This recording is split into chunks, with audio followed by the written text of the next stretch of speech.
বিসমিল্লাহির রহমানির রহিম। প্রিয় শিক্ষার্থীরা, আসসালামু আলাইকুম। আজকের অনলাইন ক্লাস জাতীয় বিশ্ববিদ্যালয় কর্তৃক আয়োজিত অনলাইন ক্লাসের সকলকে স্বাগত।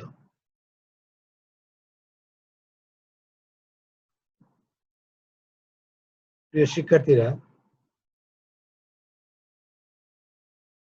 কোভিড-19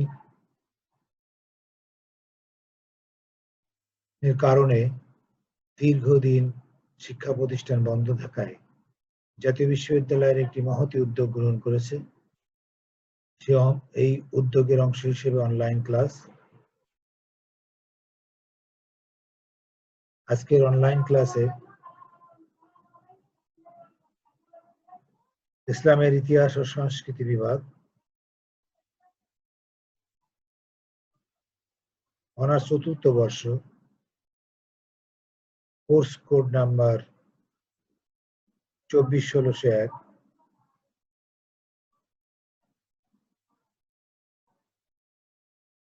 কোর্সের নাম মুসলিম ইতিহাস তত্ত্ব, খেলাফত, ভারতের সুলতানি ও মুঘল আমল।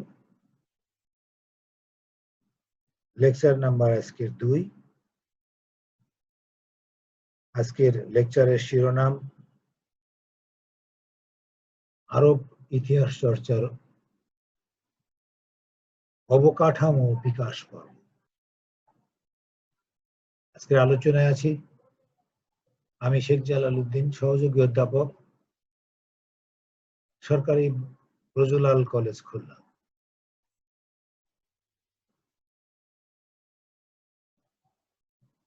প্রিয় শিক্ষার্থীরা,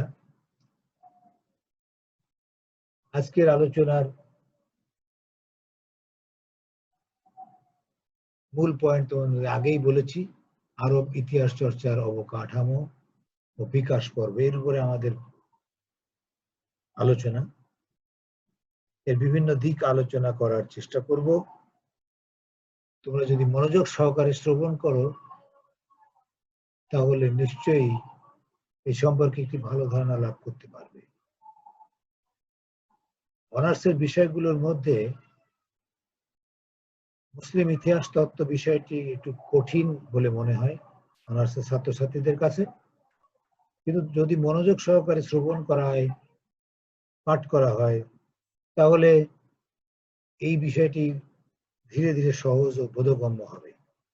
নিয়মিত অধ্যয়ন ছাড়া বিষয়টি সম্পর্কে ভালো ধারণা লাভ করা একটু কঠিন।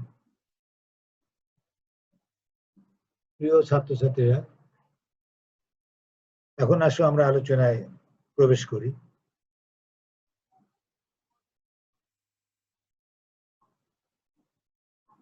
ইতিহাস চর্চা মানবিক বিদ্যার একটা অতীব গুরুত্বপূর্ণ অভিজ্ঞান।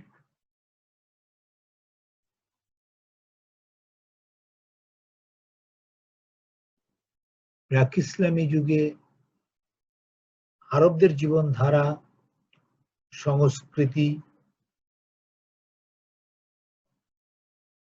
এবং পরিবেশ,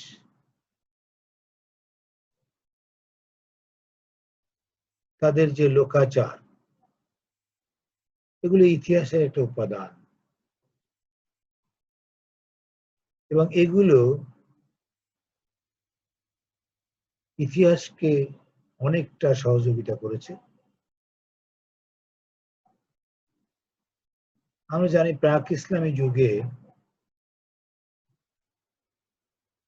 ইতিহাস চর্চার ধারণা তেমন কোনো স্পষ্ট ছিল না, তবে তাদের এই যে কথাগুলো বললাম, তাদের সংস্কৃতি, তাদের দাম্ভিক পরিবেশ, তাদের লোকাচারে ইতিহাসের অনেক উপাদান অনুসন্ধান করে যথেষ্ট সুযোগ আছে। প্রাক ইসলামী যুগের পরে যে যুগটা শুরু হয়েছে সেটা একটা আশীর্বাদের যুগ, ইসলাম যুগ। ইসলামী যুগে আল্লাহ রাব্বুল আলামিন মানুষের জীবন বিধান হিসেবে আল কোরআন অবতীর্ণ করেছেন এবং নবী মুহাম্মদ রাসূলুল্লাহ সাল্লাল্লাহু আলাইহি ওয়াসাল্লামের জীবনধারা আল কোরআন অনুযায়ী পরিচালনার ব্যবস্থা করেছেন। মুহাম্মদ রাসূলুল্লাহ তার জীবনের কর্ম অনুমোদন, তার যে আদেশ উপদেশ, এগুলোর আল হাদিস হিসেবে পরিগণিত হয়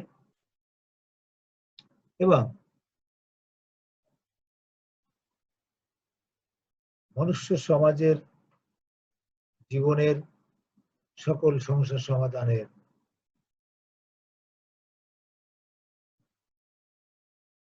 সহযোগিতা করছে। এই যে মনুষ্য সমাজের উদ্ভূত সমস্যা, এই সমস্যার সমাধানে সাহাবী এবং তাবেঈদের গৃহীত ইজমা মুসলিম ইতিহাস চর্চার অর্গল মুক্ত করেছে। আল তাবারির যুগ পর্যন্ত খ্রিস্টীয় নবম শতাব্দী, অর্থাৎ নবম শতাব্দীতে আরব ইতিহাস চর্চার ক্রমোন্নয়নে যে ধারা লক্ষ্য করা যায় তার একটি বিষয়ভিত্তিক শ্রেণী বিভাগ নিম্নরূপ।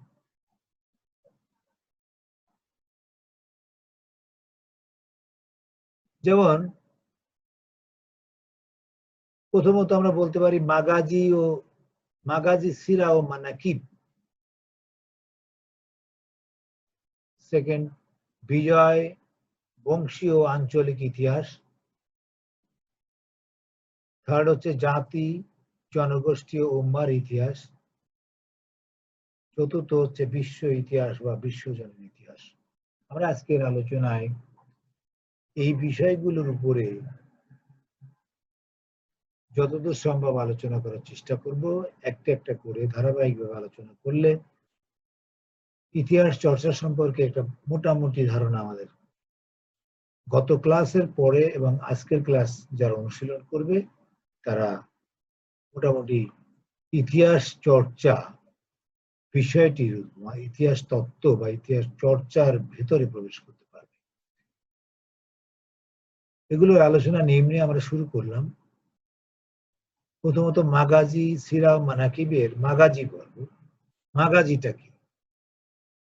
মূলত মাগাজি হচ্ছে আরবি শব্দ।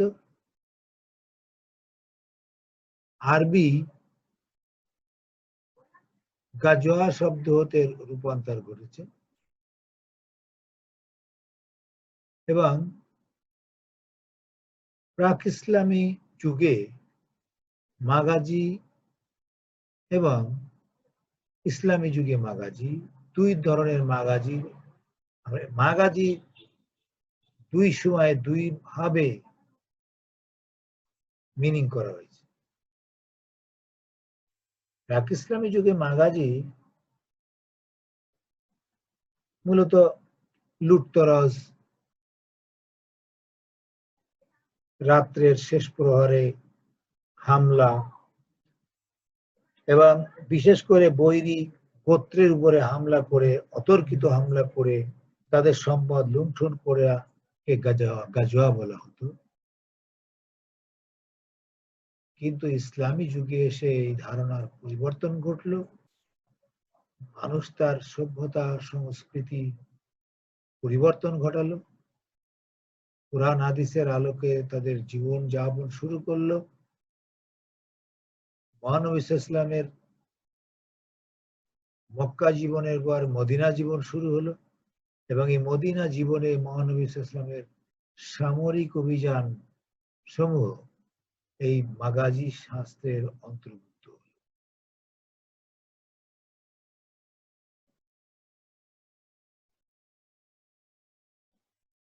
আমরা এরপরে দেখি সিরা।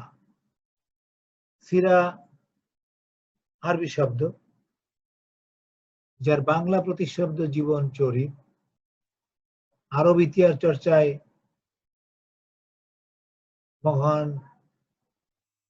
মহানবীর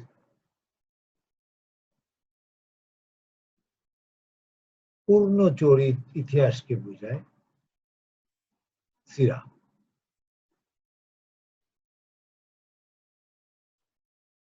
মানাকিব, মানাকিব আরবি শব্দ, একটি মানকাব শব্দের বহুবচন। এর অর্থ চারিত্রিক গুণাবলী বা দুই পর্বতের মধ্যবর্তী পথ অথবা সংকীর্ণ গলিপথ। আরব ইতিহাস চর্চার অগ্রগতিতে মানাকিব সাহিত্যের একটা বিশেষ ভূমিকা আছে।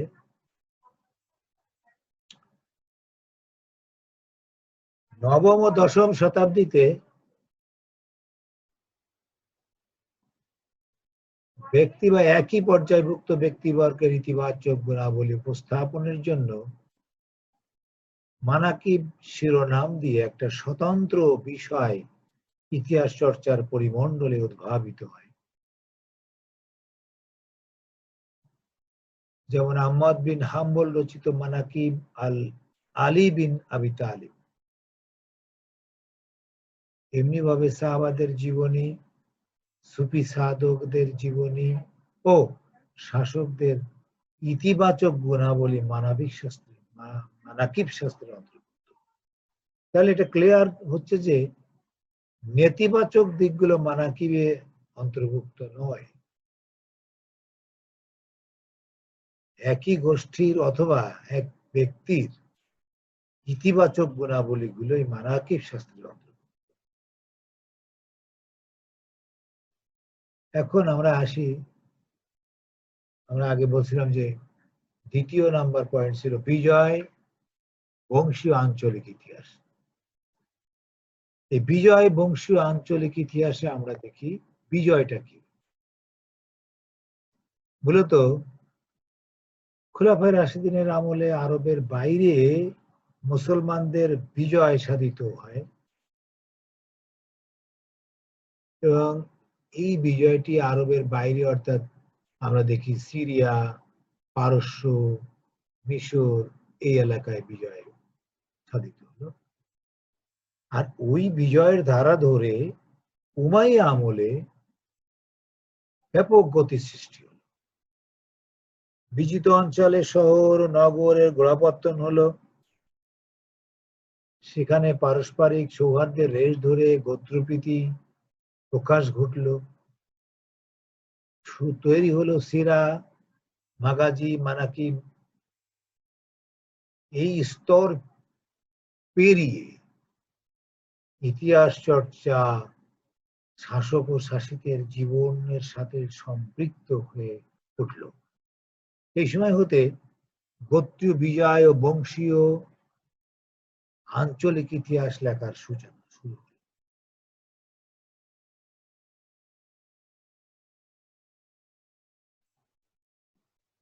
উমাইয়া যুগে গোত্রীয় গৌরবের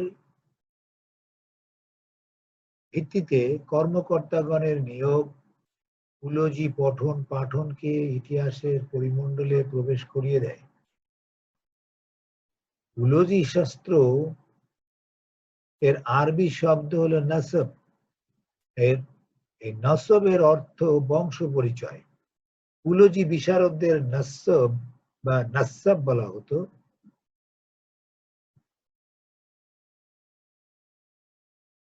কুলজি চর্চা কিন্তু প্রাক ইসলামী যুগে হতো, কিন্তু সেটা আমরা জানি তাদের কবিরা সাহিত্যিকরা বিভিন্ন ভাবে এই বংশের গৌরব, বংশ কৌলিন্য, ঐতিহ্য, যুদ্ধের সময় বংশের নাম ধরে আহ্বান করা প্রতিপক্ষকে এবং কে কত শ্রেষ্ঠ বংশের অধিকারী সেটা সেইভাবে তাদেরকে ডাকা হতো এবং সেইভাবে সেই সম সম মর্যাদা সম্পন্ন বংশীয় কৌলিন্য না থাকলে তার সাথে যুদ্ধ করতো না। তাহলে দেখা যায় যে প্রাক ইসলামী যুগে কুলজি চর্চা ছিল, কিন্তু ইতিহাস চর্চার প্রকৃত নিয়ম অনুযায়ী ছিল না। পরবর্তীতে ইসলাম যুগে এসে কুলজি চর্চাকে কোরআনেও মানে স্বীকৃতি দিল। আল্লাহ রাব্বুল আলামিন বললেন, যে আমি তোমাদের পরিচয়ের সুবিধার্থে বংশ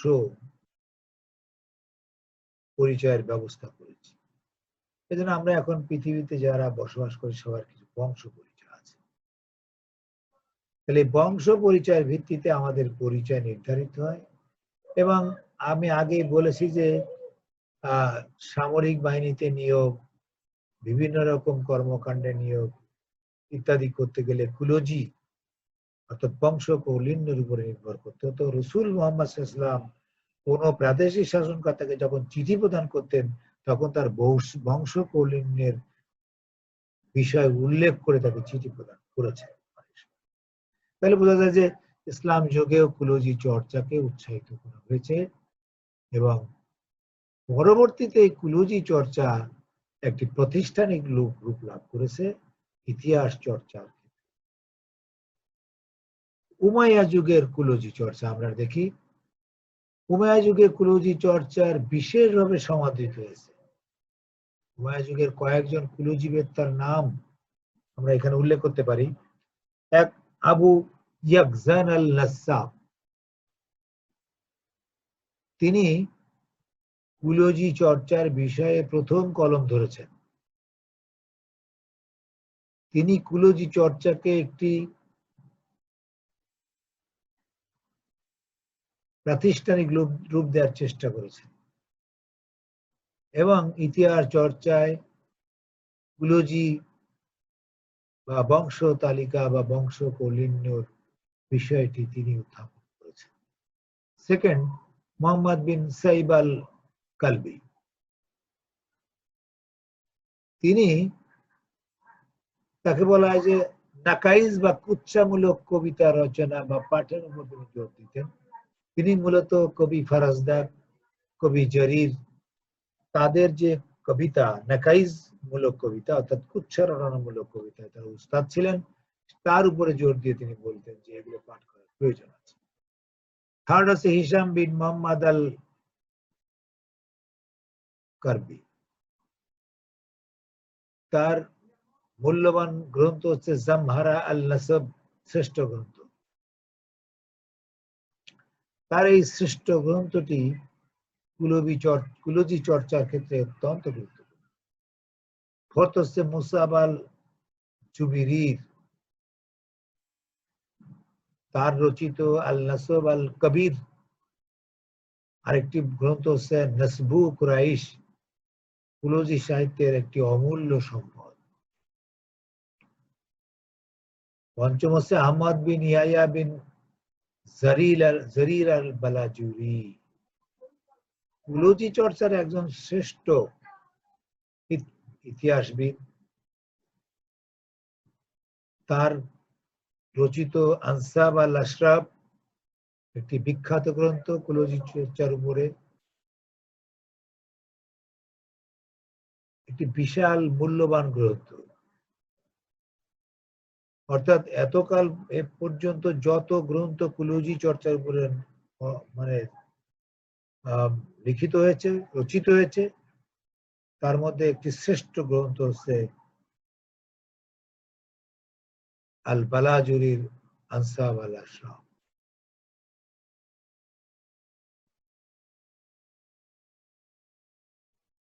এবার আমরা দেখি খবর, আখবার ও আখবারি ঐতিহাসিক। মূলত খবর হচ্ছে এক বচন এবং আখবার হচ্ছে তার বহু বচন। আবিধানিক অর্থে খবর হলো সংবাদ পরিবেশন করা, বিবরণ প্রদান করা, প্রতিবেদন তৈরি করা। আরবদের পরিভাষায় গল্প বলার রীতিতে ধারাবাহিকভাবে কিংবা বিক্ষিপ্তভাবে প্রাচীন ও সামরিক ঘটনাবলী উপস্থাপনকে আখবার বা খবর বলা হয়। ক্লিয়ার? মহানবী সাল্লাল্লাহু আলাইহি ওয়াসাল্লাম তার সিরা ও মাগাজি সংরক্ষক ও রচয়িতাগণের পর আকবরীগণ আরব ইতিহাস পঠনের একটা পদ্ধতিসম্মত রূপরেখা দাঁড় করিয়েছেন। মহানবী সাল্লাল্লাহু আলাইহি ওয়াসাল্লামের সিরা ও মাগাজি আলোচনায় ইসনাদ বর্ণনার প্রতি অধিক গুরুত্ব আরোপ করা হয়। সনদ ও বিষয়বস্তুর যাচাই বাছাইয়ের জন্য রেওয়ায়েত ও দিরায়েত পদ্ধতির নিয়ম নীতি সঠিকভাবে অনুসৃত হয়ে থাকে। অপরদিকে খবর ও আখবার জাতীয় ইতিহাস রচনায় ইসনাদ প্রয়োগ লক্ষ্য করা গেলেও তা অনেকটা শিথিল করা হয়েছে। এবার আমরা আসি ইরাকের কুফা ও বসরা আরব গোত্রের সাংস্কৃতিক কেন্দ্রের আখবারি ঐতিহাসিক বৃন্দ। ইসলামের বিজয়ের সাথে সাথে পারস্যের বিভিন্ন এলাকায় মুসলমানরা সামরিক ছাউনি তৈরি করেছে, শহর নগর গড়ে তুলেছে। তারই ফলশ্রুতিতে কুফা এবং বসরা দুটি নগরী গড়ে উঠেছিল। এই নগরীতে জ্ঞান বিজ্ঞান চর্চার কেন্দ্র, সাংস্কৃতিক কেন্দ্র গড়ে উঠেছিল, যেখানে আখবারি ঐতিহাসিক বৃন্দের উদ্ভব হয়েছে। প্রাথমিক যুগের আকবরী ঐতিহাসিক গণের রচনা আমাদের নিকট পুরোপুরি পৌঁছায়নি। পরবর্তী সময়ে আল তাবারি ও আল বালাজুরির মতো ঐতিহাসিক গণের বর্ণনা সূত্র ধরে তাদের সংগৃহীত তথ্যাদি আমাদের নিকট পরিবেশিত হয়েছে। নিম্নে প্রাথমিক কালের কয়েকজন আকবরী ঐতিহাসিকের উল্লেখ করা হলো। যেমন এক নম্বর আছে আবু মিকনাফ, কুফার আকবরী। তিনি রিদ্দা যুদ্ধ, ইরাক বিজয়, সূরা পরামর্শ পরিষদ, সূরার অর্থ হচ্ছে পরামর্শ পরিষদ, সিফিনের যুদ্ধ, উমায়াদের পতন প্রভৃতির উপর 30টি গ্রন্থ রচনা করেছেন। সেকেন্ড হচ্ছে আওয়ানা বিল হাকাম, তিনি একজন কুফার আকবরী। তিনি কিতাব আল তারিখ সিরাহ আল মুআবিয়া এই রচনা করেছেন। এবং সাইব বিন ওমর আকবর, তিনিও একজন কুফার আকবরী। তিনি 2খানা গ্রন্থ রচনা করেছেন। তার মধ্যে একটি আছে প্রধান গ্রন্থ ফুতুহাত, আর একটি আছে বিজয়। এখানে তিনি দুটিতেই, ফুতুহাত বা বিজয় আরেকটি হচ্ছে যে ফিতনা, এই বিশেষ করে উষ্ট্রের যুদ্ধের বর্ণনা তিনি দিয়েছেন। এরপরে আরেকজন আকবরী, তিনি মূলত নাসর বিন মাজাহিম। তিনিও কুফার একজন শিয়া আকবরী ছিলেন। শিয়াদের বিষয়াবলী নিয়ে তিনি বিশেষ গুরুত্ব আরোপ করেছেন। তিনি উষ্ট্রের যুদ্ধ, সিফিনের যুদ্ধ, মাকতাল আল হুসাইন ইত্যাদি বিষয়ে তিনি আলোচনা করেছেন। কারবালার বিয়োগান্ত ঘটনা আলোচনা করেছেন। আরেকজন আকবরী হচ্ছে আল মাদাইনি। তিনি আকবরী ঐতিহাসিক গণের মধ্যে শ্রেষ্ঠ ঐতিহাসিক বলা যায়। তিনি প্রায় 240খানা গ্রন্থ রচনা করেছেন এবং আল মাগাজি, সিফাত আল নবী, আখবার আল মুনাফিকিন প্রভৃতি গ্রন্থ তার উল্লেখযোগ্য। আরেকজন আকবরী হচ্ছে আবু উবাইদা, যিনি কুলুজি ও আকবরের সেতু বন্ধনকারী একজন ঐতিহাসিক।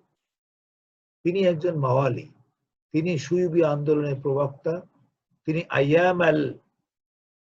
আল আইয়াম, কিতাবুল মাওয়ালি, আখবার আল ফারিস, ফাজাইল আল ফারিস, আহলাল তসবিয়া বা আরব অনারব সমধিকার ইত্যাদি গ্রন্থ রচনা করেছেন। মূলত তিনি ওয়ান আরবদের, মাওয়ালিদের অধিকার প্রতিষ্ঠার জন্য চেষ্টা করেছেন। তিনি সুফি আন্দোলনের প্রবক্তা ছিলেন। বিজয় আঞ্চলিক ইতিহাস। কুলজি ও আকবর জাতীয় ইতিহাসের সূত্র ধরে আরব ইতিহাস চর্চায় বিজয় আঞ্চলিক ইতিহাস রচনা শুরু হয়েছে। বিজয় ও আঞ্চলিক ইতিহাস রচনার মধ্য দিয়ে জাতীয় ইতিহাস রচনার প্রেক্ষাপট তৈরি হয়েছে। এই জাতীয় ইতিহাস জানতে হলে কিন্তু আসলে আঞ্চলিক ইতিহাস জানা প্রয়োজন। এই জন্য আঞ্চলিক ইতিহাসের প্রতি তারা গুরুত্ব বেশি আরোপ করেছে। এছাড়া এখানে বলা হয়েছে যে আরব মুসলমানরা সিরিয়া, পারস্য বিজয় করলেন এবং তারা সেই অঞ্চলের অখ্যান, উপাখ্যান, কিংবদন্তি, সামাজিক আচার আচরণ সংরক্ষণের প্রচেষ্টা চালালেন। সিরিয়ার আঞ্চলিক ইতিহাস রচনার ক্ষেত্রে আলেপ্পো, দামেস্ক, জাজিরা অঞ্চল বিশেষভাবে ইতিহাসে বিশেষ প্রাধান্য লাভ করেছে। উম্মা বা জাতির ইতিহাস আরেকটি পয়েন্ট। একটি জাতির ইতিহাস বলতে কিন্তু তার উত্থানকে বোঝায় এবং উত্থান থেকে শুরু করে তার বিজয়, তার শাসন শৃঙ্খলা, শাসন সুদৃঢ়করণ, প্রশাসনিক অবকাঠামো উন্নয়ন, তারপরে তোমার শহর নগর নির্মাণ, সাংস্কৃতিক কর্মকাণ্ডকে অন্তর্ভুক্ত করা, এগুলো হচ্ছে একটি জাতির উন্নয়ন, একটি জাতির ইতিহাস। সিরা, মাগাজি, কুলজি, আকবর গ্রন্থের মাধ্যমে এই উম্মা বা জাতির ইতিহাস পাওয়া যায়। জাতীয় ইতিহাস রচনার অন্যতম দিকপাল আহমদ বিন ইয়াহিয়া বিন জারির আল বালাজুরি।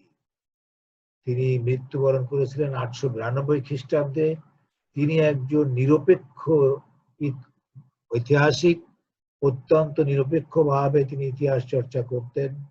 তার দুটো শ্রেষ্ঠ গ্রন্থ আমরা জানি, একটা হচ্ছে ফুতুহাল বুলদান আর একটি হচ্ছে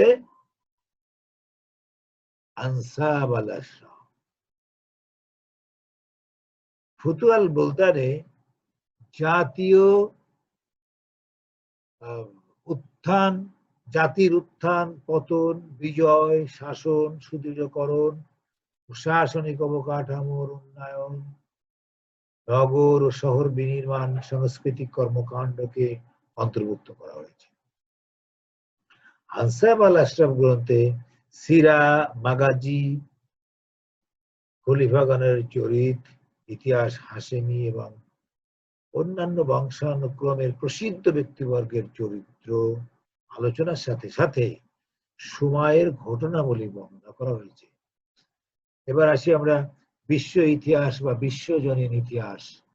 আল বালাজুরির জাতীয় ইতিহাস রচনার মধ্য দিয়ে জাতীয় ইতিহাসের একটা রূপরেখা তৈরি হয়েছে। পরবর্তী আরব ঐতিহাসিকগণ তাকে অনুসরণ করে জাতীয় ইতিহাসের অধ্যয়নের কাজে যুক্ত হয়েছেন। নিজেদেরকে কি বিশ্ব ইতিহাস রচনার প্রতিশ্রুতির সম্ভাবনা ছিল। বিশ্ব ইতিহাস বলতে মূলত পৃথিবী সৃষ্টির শুরু থেকে বিভিন্ন অঞ্চল, জনপদে বসবাসকারী মানুষ, জাতি, জাতিগোষ্ঠী, নবী রাসূল, শাসক, শাসিতের ইতিহাস অন্তর্ভুক্ত করে সেই সময়ের কাল মানে অন্তর্ভুক্ত করে সময়কাল পর্যন্ত ঘটনাবলী উপস্থাপনকে বোঝায়।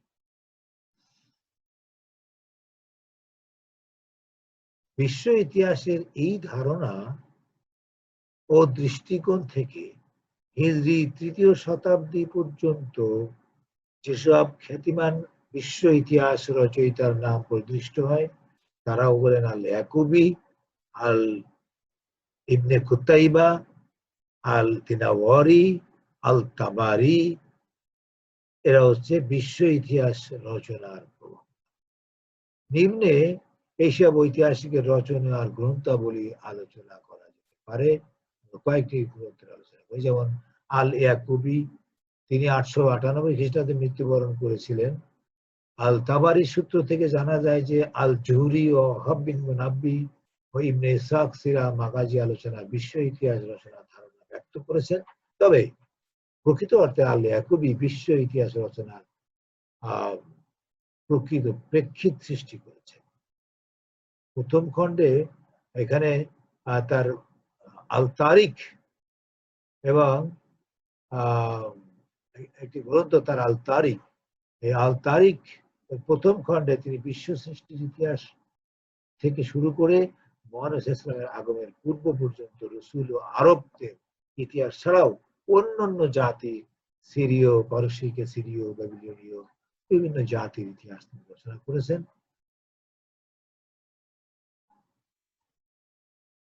তিনি ইতিহাসের সাথে ভূগোলের একটা যোগসূত্র আছে অনুধাবন করে কিতাব আল বুলদান গ্রন্থের বিভিন্ন শহর ও নগরের ভৌগোলিক অবস্থান, ভূপরিবেশ সংশ্লিষ্ট ইতিহাস আলোচনা করেছে। আল দিনাওয়ারি বিশ্ব ইতিহাস রচনার এই ধারাবাহিকতায় আল আবু হানিফা আহমদ বিন দাউদ আল দিনাওয়ারি কিতাব আল তেওয়াল গ্রন্থ তাৎপর্য তিনি প্রাচীন জনগোষ্ঠী ও নবী রসুলদের ইতিহাস, রিসালাতের যুগ সম্পর্কে আলোচনা উপস্থাপন করেছেন। ইবনে কুতাইবা পারস্যের অধিবাসী, তিনি মূলত 833 থেকে 842 খ্রিস্টাব্দ এর মধ্যে তিনি মূলত তার ইতিহাস চর্চার কার্য করেছেন। সময়কালের শ্রেষ্ঠ গ্রন্থ তার কিতাব আল মারিফ। আবু জাফর মোহাম্মদ বিন জারির আল তাবারি, যার কথা না বললেই নয়, তিনি অত্যন্ত গুরুত্বপূর্ণ একজন ঐতিহাসিক। বিশ্ব ইতিহাস রচনায় যার তারিখ আর রসুল আল মুলক বিশ্ব ইতিহাসের শ্রেষ্ঠ প্রতিপাদ্য বিষয়। তিনি তা জ্ঞান অর্জনের বিভিন্ন শাখায় তার ভ্রমণ হয়েছে। তিনি বিশাল একজন জ্ঞানের অধিকারী ছিলেন। জ্ঞান অর্জনের জন্য তিনি বিভিন্ন দেশ ভ্রমণ করেছেন। 40 বছর যাবত তিনি জ্ঞান সাধনা করেছেন। কোরআন, হাদিস, ইতিহাস, দর্শন, ভূগোল প্রভৃতি বিদ্যায় ব্যাপক পাণ্ডিত্য অর্জন করেছেন। তো এই পর্যন্ত আমরা আমাদের মূলত আজকের যে আলোচনা ছিল সে আলোচনার সমাপ্ত করতে যাচ্ছি। তো সে আলোচনার সমাপ্তিতে তোমাদের একটি মূল্যায়ন দেওয়া হচ্ছে। একটি হচ্ছে মানাকিব সম্পর্কে যা যেন লিখো, কুলজি কি, কুলজি শাস্ত্রের বিকাশে উমাইয়া শাসকদের অবদান মূল্যায়ন করো। খবর কি, ইতিহাস চর্চায় আকবরী ঐতিহাসিকদের অবদান মূল্যায়ন করো। বালাজুরির পরিচয় দাও, বিশ্ব ইতিহাস রচনায় আল তাবারির অবদান। আজকের এই আলোচনা সমাপ্তি সকলকে আন্তরিকভাবে ধন্যবাদ, অভিনন্দন জানিয়ে সবাই ভালো থাকো, সুস্থ থাকো এই কামনা করে আজকের আলোচনা শেষ করছি। ধন্যবাদ।